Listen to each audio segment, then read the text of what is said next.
Cherish loves, welcome back to another episode of Entrepreneurship Now. This is the show for purpose driven entrepreneurs who want to learn how to attract aligned clients, convert consistently, build better systems, and scale to meet your goals. Today, I am so blessed to have an incredible young lady here. She has done so much when it comes to educating and mentoring groups on how to work cohesively and create more productive and better work environments.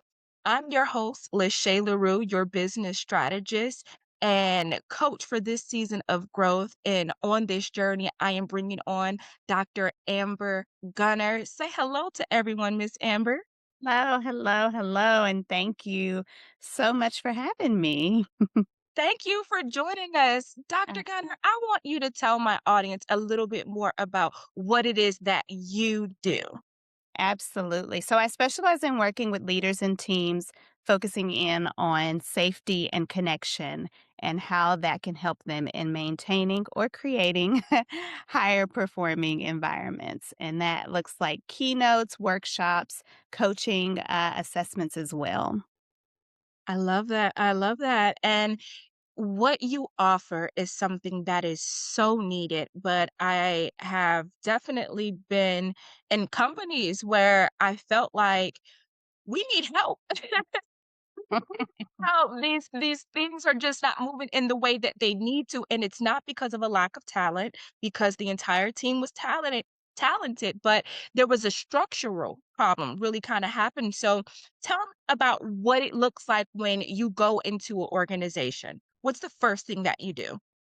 Yeah, one of the first things is having those initial conversations with the stakeholders to just essentially understand what the problems are. That's typically the CEO as well as head of HR. Of course, HR sees everything from beginning to end, so they have a lot more information in terms of what is happening. And typically, the CEO will just know that we're not measuring, we're not meeting those numbers that we need to, and so we need to bring somebody in. So we'll start with that and having conversations around just what some of the issues or the problems are that they're having.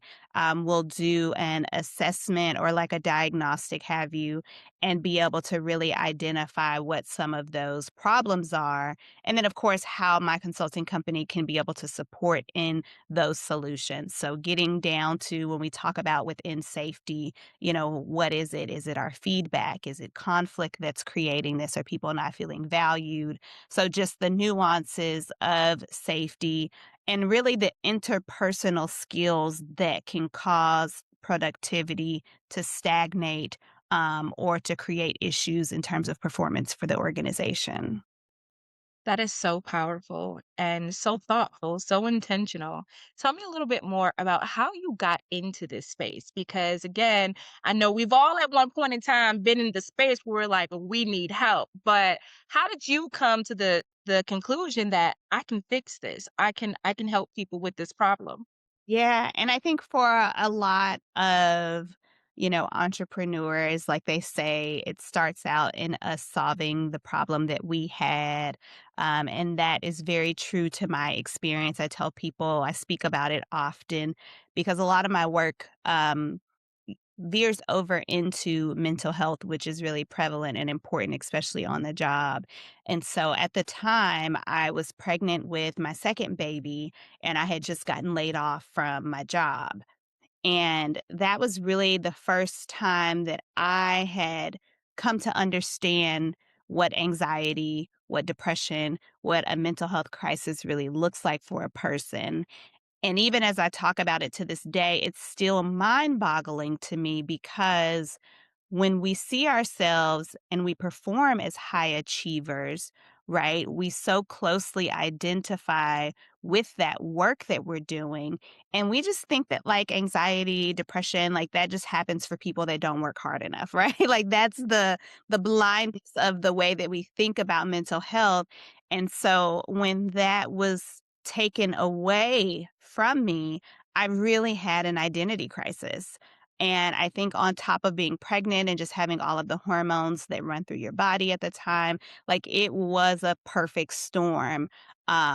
for that experience. And what stood out during that time is that I'm an oldest daughter, I'm an oldest granddaughter, all of those things. So I'm used to being the one that's carrying everything for everyone else.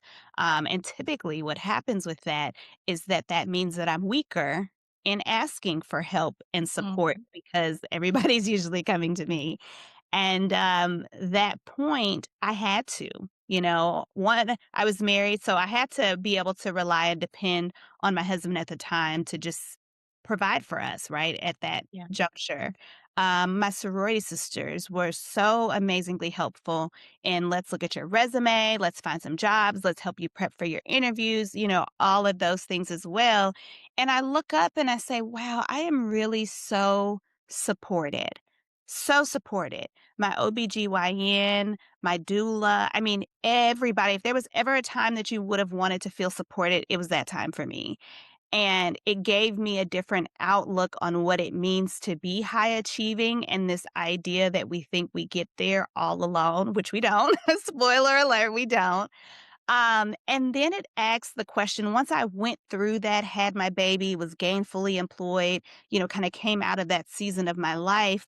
In hindsight, it's like, what could have been done differently? Did it have to get to this point where I'm burnt out and I'm exhausted of trying to do it all on my own and have this collapse happen before I raise my hand and start asking for help? And so that was the initial start of it. And I'd realized how much I wasn't alone in trying to carry all the burden as a mother.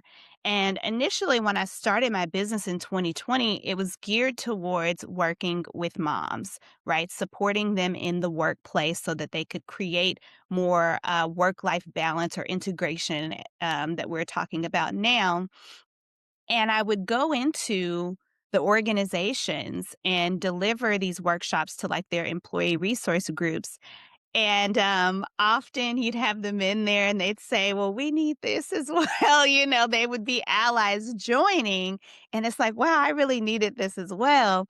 And then I'd continue on and they'd say, oh my gosh, if only my manager could hear this, if only my leader could be in here and they're hearing this as well.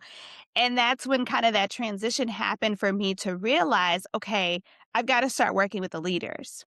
I started working with the leaders and I realized they are not asking for help either. They're even more intimidated by the thought of help seeking, right? Because if I need help, I'm going to have to admit that I don't know something. And if I don't know something, then I'm going to be seen as incompetent, right? Or not as authoritative as I need to be in this role. So once I saw that, it was like, okay, so they are also not feeling safe enough to ask for help. So it's important that in this work, I'm working with the leaders, but I'm also working with the teams because it's all interconnected. And when we can do that, then we get into what's the real issue that we're calling it a performance issue, right? But what is it truly? And it's coming back to that safety, it's coming back to that trust, it's coming back to that lack of connection. We've gotten really good at thinking that we're two different people, right? Like I'm a home version and I'm a work version of me, and thinking that we can just like divide those and keep it separate. And don't get me wrong, there are things that are more appropriate for work and more appropriate for home. But in terms of who we are at our core and how we show up, that I'm still the same Amber when I get off of here and go pick up my kids, So it's like, how do I work on those things that are showing up in the workplace, but are also probably things that need to be worked on at home as well?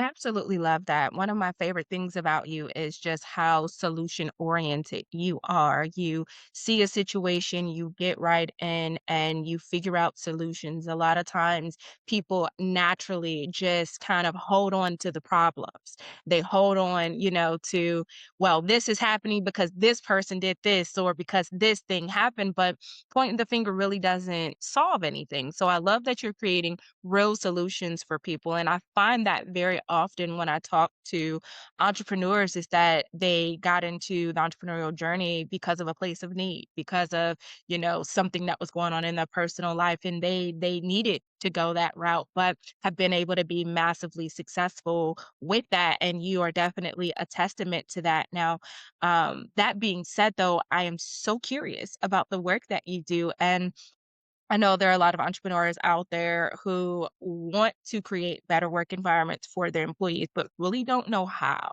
So, when you identify that there is a problem, let's say with safety, maybe the employees just don't feel comfortable enough to ask for that help. What advice do you have for any entrepreneurs watching that are in that space right now? Yeah, I think it's nuanced, right? And it's layered.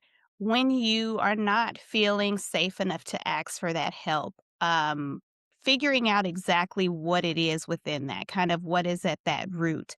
And some of it can be the environment, quite honestly. That's why it's nice to have somebody come in to really say, hey, you're not crazy. Like it is the environment, the culture of the organization. And I also equally believe that it's important for the person as the individual to say, how can I allow myself to feel more safe? What are the things that I can work on within me to be able to do that? And part of it is knowing what you need, right, in order to feel more safe. What is it that's needed for you to be able to speak up more? Is it that I need to feel more valued? Is it that I need to be in the know? I need better transparency and communication from leaders for that to happen. Do I need more autonomy, within the role that I'm doing? And that autonomy is layered as well because I could need more trust from my leaders that I can do things on my own, but also for them to be able to look at the innovation that I bring and also be able to be receptive to that innovation. That sometimes can be challenging. Or is it trust? Is it boiling back down to I truly don't believe that they have my best interest at heart when it comes to the way that they make decisions around my job and, other people. So I know this is different from, an entrepreneur per se. With an entrepreneur, if I'm wanting to feel more safe, even just in my business, again, is it that I'm wanting to feel valued in the work that I'm doing, right? So you can apply this to all of those different kind of areas. And then once you pick one, and sometimes people are like, well, I need all of them, right? So it's like once I select one of those, then how can I be, like you said, solution oriented and more proactive so that I'm not waiting for someone to make me feel valued in this work that I'm doing? That can look like calling somebody and asking them, for them to just share with you what they see that you've been able to do well in the business to really kind of validate that and remind you of that. Or it's you even taking a pen and paper to the things that you've accomplished and you've been able to do. Talking with an entrepreneur yesterday, they were able to hit some milestones that they haven't been able to do, and then they were really kind of being hard on themselves around some of the errors or the mistakes that kind of happen within that. And it's like that is so truly part of the journey. Like on one hand, you are doing something that you've been wanting to achieve. And then on the other hand, you were being really hard on yourself around the things that went wrong. And it's not to confuse the accountability because that's important. It's the way in which the shame or the guilt that comes with it versus, that was an error. What can I do differently the next time? And then being intentional about taking those steps for that to happen. So we have the power within ourselves, even while we're trying to garner that safety from other people. Safety at its core, the reason that it has to kind of start with the leaders is because it's based on a power structure, right? Like, if I don't feel safe enough to speak up in that meeting, chances are there's something that within the leader that's happening, within the culture that's happening. But again, there's also something within me. So at the very least, I can start working on me while also advocating through HR, through whomever else, that we get somebody to come in and be able to help us with that. I love that. So much to unpack, so many beautiful golden nuggets within that. I have to first say that I am right along with you. I am a firm believer that there are so many things that we cannot control in our environment, but there is one thing we definitely can, and that is ourselves. I believe that some of the most massive change happens from the inside out. Right? By having that change within ourselves, we can start creating or making an impact on our environments. And I agree that it is often very helpful to sometimes bring in another person to a certain extent, kind of mediate what's going on because you're an unemotional third party, right? It can be very emotional for an employee to ask for help because they feel like their job would be at jeopardy, but the same thing goes for the manager. They could feel at jeopardy or that it will be perceived as if they're not being a good leader, right? And asking for help. So I think it definitely takes a lot of vulnerability to do it, but it is more beneficial than not.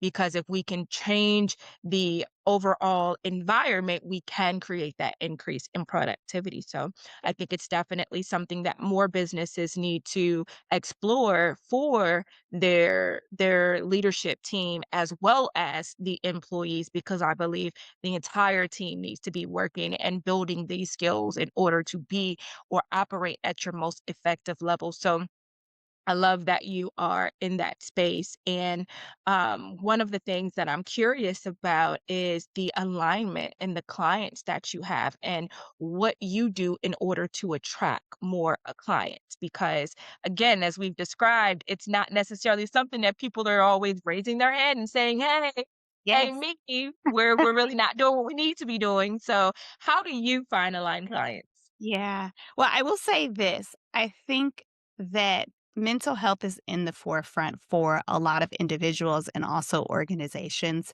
So the time is very prime right now to do the kind of work that I'm doing because we're becoming more aware of the necessity of it at the workplace and then also at home. So that has played to my benefit, right? This work that I just was like, okay, I'm going to go and do it, and then over time, there has been clients that I've been able to attract to me. I will say the first 2 years, though, I spent thinking that I could just do business on social media, right? That I could just post and people would be in my DMs and they would be, calling me to come out.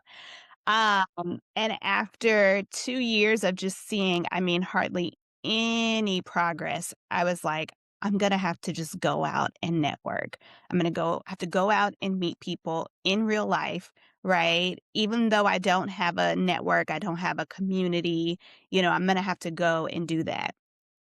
And that was a game changer, and I want people to know that it was so clunky in the beginning, it was so uncomfortable.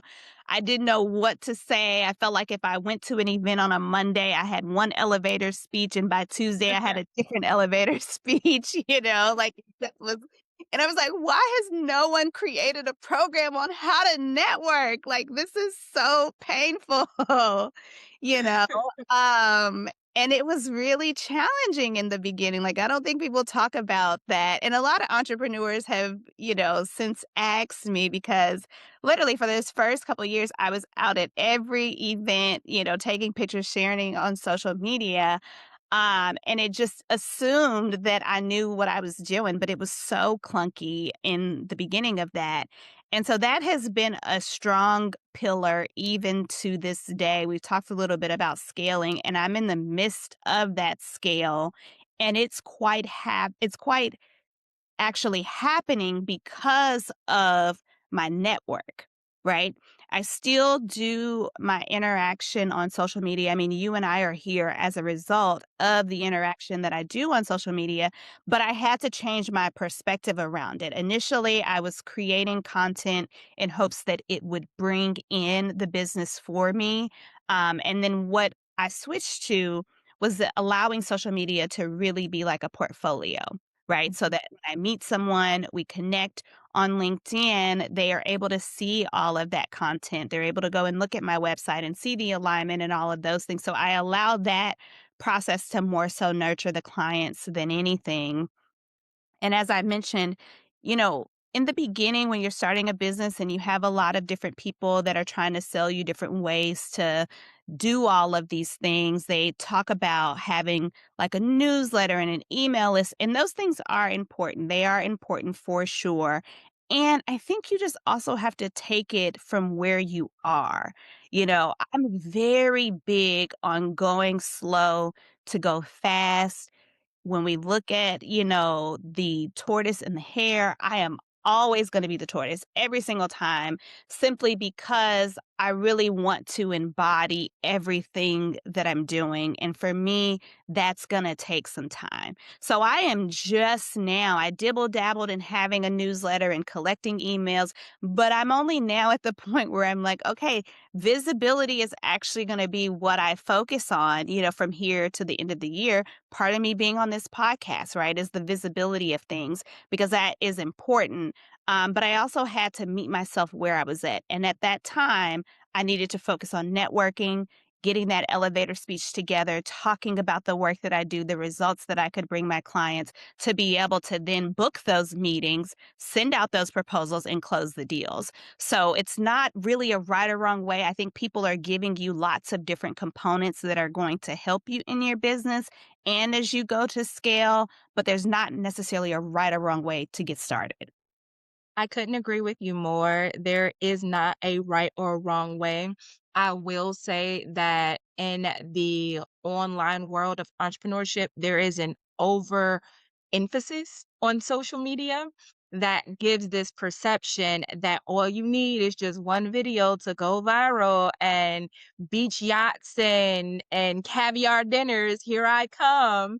And that is I can tell you right now, I know hundreds of entrepreneurs. I know 0 that have lived that life in that order. Yeah.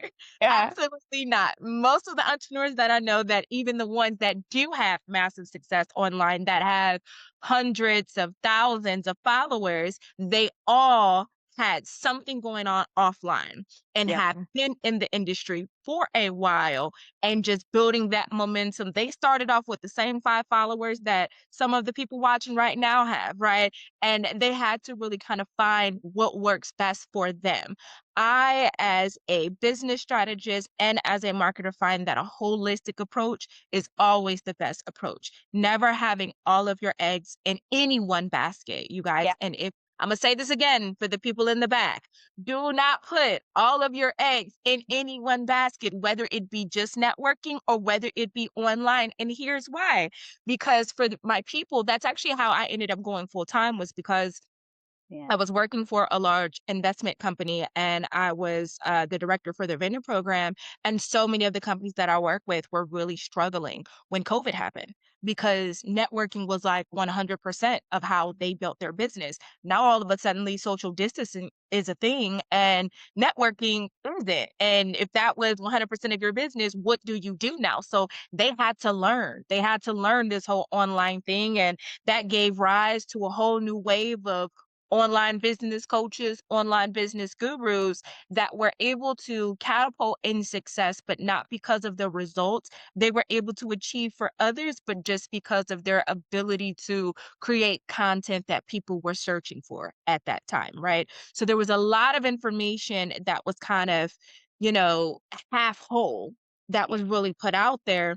And then separately for the people who were online and going 10 toes in on it and seeing everybody be successful on TikTok, well, now we're looking at TikTok potentially being banned, right? So people who wholeheartedly had their business, like we went from one extreme to the other. And it's like we have to get to this place where we learn. Well, we learn it is never the best bet for you to put all of your eggs in any one basket. It is for you to build your funnel, build your ladder, right? Have a couple of options of how people can find out about you. And then, as Dr. Gunner said, making sure you have that resume built on your platforms, right? There's a way I built my first 5,000 followers on social media on Instagram, actually posting once a week. Yeah. So it's not necessarily about posting and being fully omnipresent all the time, all the places, but it's more important about how you show up, what you're showing up present. I had a very specific niche of natural hair and was able to be very successful with that. And whenever I work with the client, that's one of the first things that we do. We figure out, okay, who are we trying to work with, right?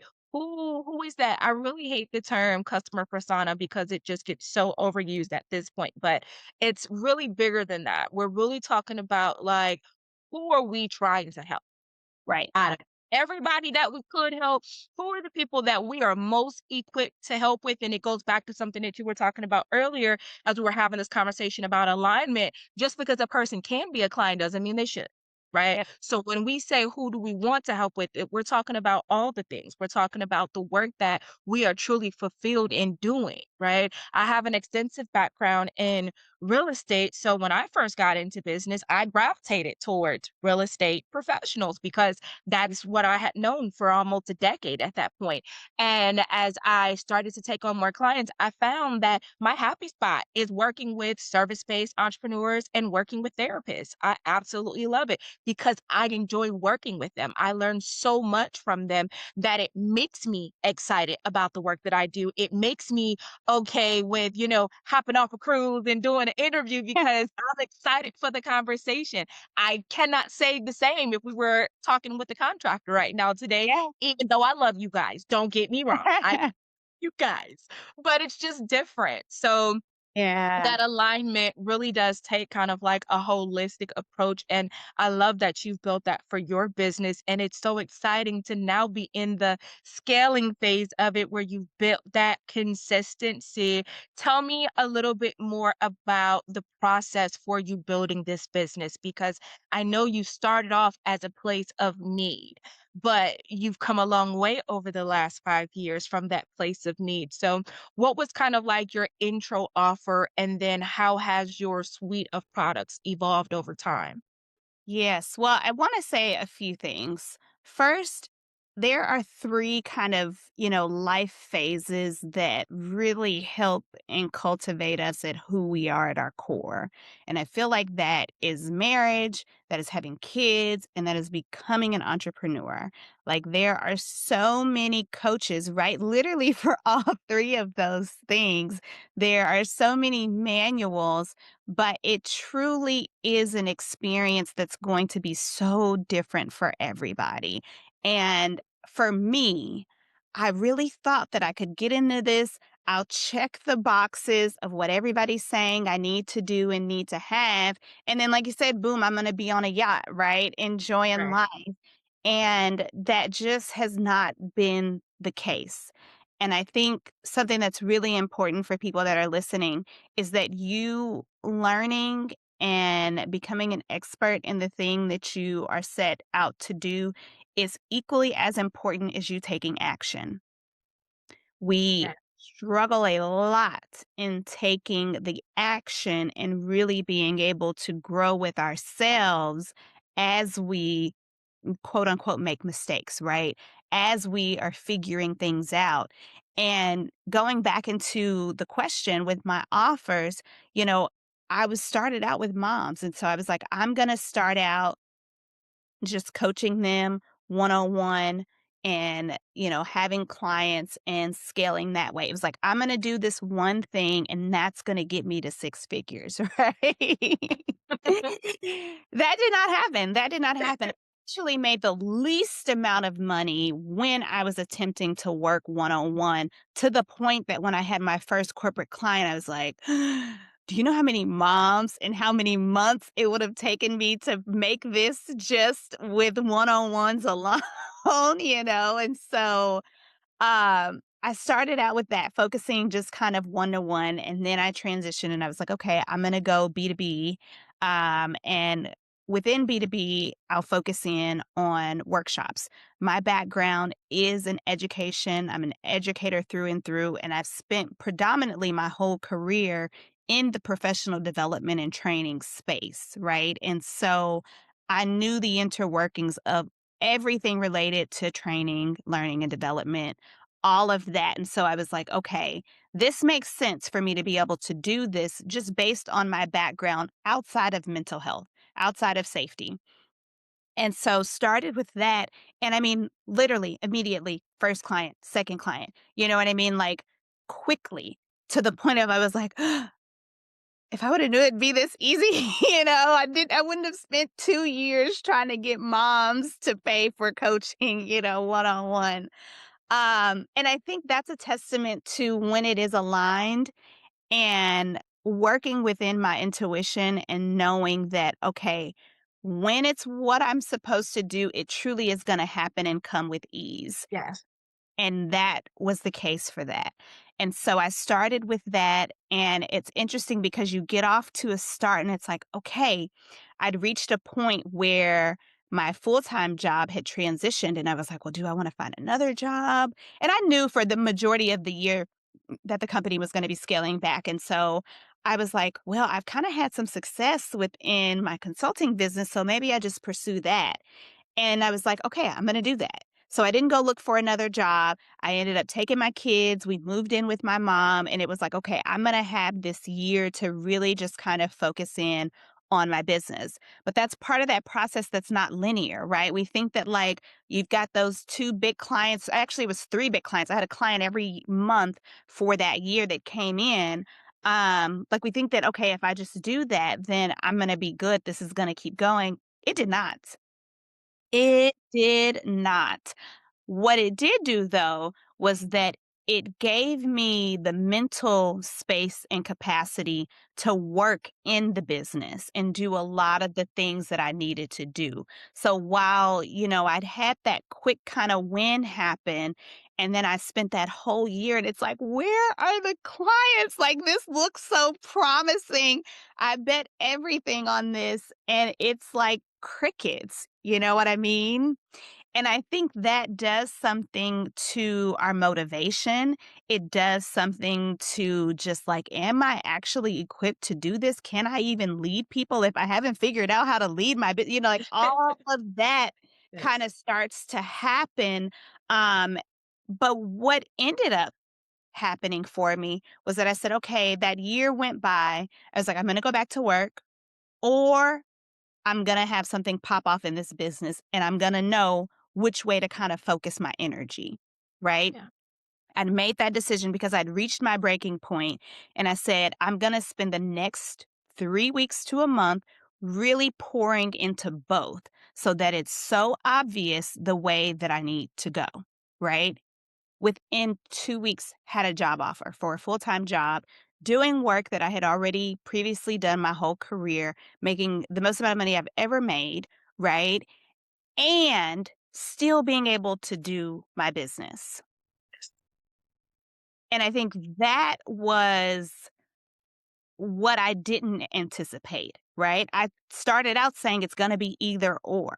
I didn't anticipate a scenario that I would have my stability and my needs met through still working full time while also being able to pour and invest into my business. And now, what's been able to happen is that I have actually found more enjoyment in my business. Ironically, I have made more money in my business with fewer clients as a result of that. And now I'm in the phase of scaling. Like I literally plan on taking on 2 clients next year, really and truly because of the depth that I want to go in and be able to do with those clients. And if I was still solely relying on my business to provide all of my well-being as well as having enough money to invest back into the business, that would not be a move that I would be able to make. Yes, that is so motivating. And I'm so glad that you were so transparent in sharing your story in its entirety because I do believe there is this false narrative about entrepreneurship that it's all or nothing. Either you're going all in or you're going all in. And that's just really it. That's how it's going to be. And it is a non-linear path, but only when you really kind of just take that leap of faith, right? And really start listening to what God is trying to tell you because his plans are always so much better than anything we can ever create. I'm always so amazed when I think I have it in my head that this is the way something is going to be and God is like, "Yeah, okay." You know that saying that they Yeah. say when we make plan God laughs, right? I would And not I wouldn't have seen a reality that would have yeah, allowed me to do both. And that's the thing. I truly love the work that I get to do in my 9 to 5. I love the company. I love the people that I get to work with. Like, it fulfills me in a way beyond money that I didn't even see was possible. So it's like I'm sitting in front of leaders and teams and talking about the things that make great teams. And I also get to live it, right? I get to experience that in a corporate space. And so I think it's just really blown me away with how I thought this was going to happen and how it's actually happening and how I want for nothing. You know what I mean? Literally, this year has been a year of really just yes and new things for me in my business. And I know that's because I was willing to say, okay, I will go back to corporate and I will do what's necessary so that I can have fun and enjoy my business. It feels more like a hobby now than it's ever felt. And that is such a great place for me to be in because I'm, again, going slow. I'm focusing in on the things that I want to focus in on and not feeling like I have to do any one of those things in order to live and survive. And notice, you guys, she said she's making more money now in her business than ever before. Like, I don't want you guys to miss that part because a lot of times we think, again, that either we go all in and that's the only way for us to make more. And really, it ends up having the opposite effect because we can no longer invest in our business. We can't invest in new systems. We can't invest in coaching. We can't invest in outsourcing. We can't invest and to just building a better business that would remove us from the business in a lot of ways and not require so much of our time. And, even though it doesn't look like that picture perfect entrepreneurship, journey, Mhm. this is what entrepreneurship looks like, you guys. And it's Yeah, all over the place. There is forwards, there is backwards, there is to the side, and there is no right or wrong way. There are just lessons learned. And from all the people that I have talked to, I have found that, really growing that business to the next level usually takes some level of a sacrifice, some level of a realignment, some level of a reevaluation. And when you have a business where you're having to make money and then spend the money to live, make money and then spend money to live, you miss that opportunity to really work on the business. And that's what it really takes to be like Dr. Gunner and move to that next level. And whatever you have to do to make that investment to go to that next level, you got to do what you got to do. And that doesn't have to be a bad thing. She is a prime example of that. This woman is glowing. Okay. yes. I absolutely love that for her. I love that for us that we are able to be a part of this moment, this very special moment in her life where she is being able to show up as an amazing mom, show up as an entrepreneur, and show up for her corporate job as well. You can do all the things, but it takes you having a level of emotional intelligence to know when you need to ask for help. If you don't know how to do that, my girl can help you to to know, when and set proper boundaries and set boundaries for ourselves on how far are we going to take the business, how far are we going to take the job, and to readjust the visual that we have for the future of what success looks like. Because again, you guys, God's plan is always so much better, so much bigger than anything we could have for ourselves. And it takes for us to really invest into the educational side of things and figure out what makes the most sense because there are new options, new opportunities out there that you may not have even thought of. And if you haven't learned that from this conversation so far, you guys, I don't know what to tell you. I really don't. I think that's so valid because there are so many people that are afraid to invest in the education or invest in the coaching. And I can tell you, I've had money wasted. Like, I think that's the part we have to get past is yes, Mhm. I have paid for things that was not worth the investment. Same. Me And too. I have also And paid for things that have made me every single dollar back and then some. yes. Yes, it's all a part of the process. It is all a part of the process. You have to be willing to take the good with the bad. And I think so many people get stuck in that analysis paralysis. I have been guilty of that as well, where it's like, well, if I do this, am I really going to get the return? And the truth of the matter is, maybe you will, maybe you don't. But I believe you can learn something even from a bad book, right? So, don't let that fear really just stop you from taking action with your business, whether it be starting the business and you've been thinking about it for years, or whether it's taking that next step with your business, or maybe you're in a place where you are considering going back and getting a 9 to 5. She is a prime example that that does not have to mean the death or end of your business. It could be the thing that helps take you to the next level. Thank you so much, Dr. Gunner. I have enjoyed this conversation so much. You have no idea. You've been an absolute pleasure. You've given me personally so much insight on just the decisions that you've made with your business, how you came to those conclusions, how you were so proactive. And I found it to be so inspiring. And for those of you guys who are watching, I'm going to make sure that you have all of her contact information in the show notes so that you can reach out to her. I know she can bring so much value to your organizations, your corporations, because she has built it from the ground up from a place of knowledge and personal experience. She doesn't just go off of theory, she goes off of what she's learned and putting it into practice. So, you guys, thank you so much for joining us. I know you could have been anywhere in the world, but you joined us here for today's episode. So, until next time, bye, my cherished loves.